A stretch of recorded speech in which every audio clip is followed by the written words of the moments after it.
In this quick video, I will show you how to open your Chevrolet Camaro key fob so that you can replace its internal battery at home. This process is very easy to do and it'll take you under 5 minutes. The only thing you will need is a regular flathead screwdriver and one CR2032 battery. If you don't have one of these batteries, or if you don't know where to get one, you can check out the description. I will put a link that will take you over to Amazon where you can get this particular battery for just a couple of bucks. So check that out if you're interested, and then we can jump right into it. The first step here is to just pull out this internal key. So we will find the button on the side, hold it down, and then pull the key right out. Now we're going to use this key to pry off the back section of plastic here. I'm going to show you what that looks like quickly, and then I can kind of give you a little step-by-step because it can be a little bit tricky the first time you do it. So what I'm doing is I'm inserting it into the keyhole just a little bit. I'm getting it kind of locked in place there, and then I'm just pulling back to push off this back section of plastic. Now I'm going to click that back together and just really show you how it's done. Just give me a sec.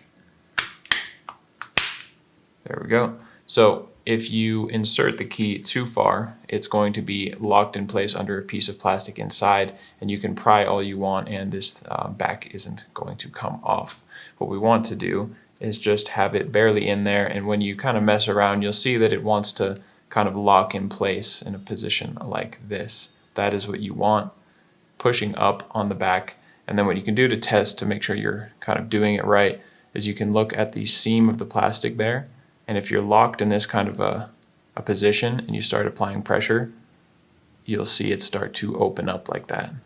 If you are in too far and you pry, it doesn't matter how much you pry, this will not open. So get it locked in at an angle like that. Hold the sides, don't squeeze down on the back or you're just making it more difficult for yourself. So lock it in, find that little space there, and then just pull back. And we're pulling, but we're also kind of pushing up. And once you get the key in there, you will get a feel for it. It's actually not that hard. And just to give you some kind of clarification, when the key is in too far, you can see how it goes under this plastic and it will not go anywhere. You just want to be right about there so you can push the back off. Now, that was the hard part. The rest of this is super easy.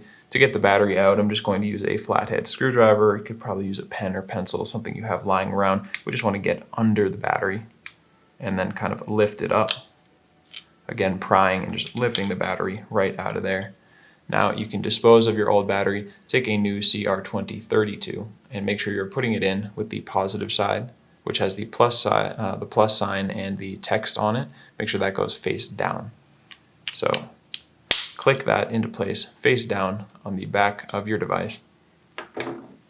And now we can just reattach this. So set that on top, make sure it is all lined up, and then you can just squeeze it back together and put your key back in there, and you are finished. I hope that was helpful for you. If it was, feel free to let me know down in the comment section or by just giving this video a like. Both of those things help us out a lot. And if you ever need help with another one of your key fobs, you can always come back here. We have video tutorials for the devices for pretty much every make or model out there. And you can also get that information over at our website, which is fobbattery.com.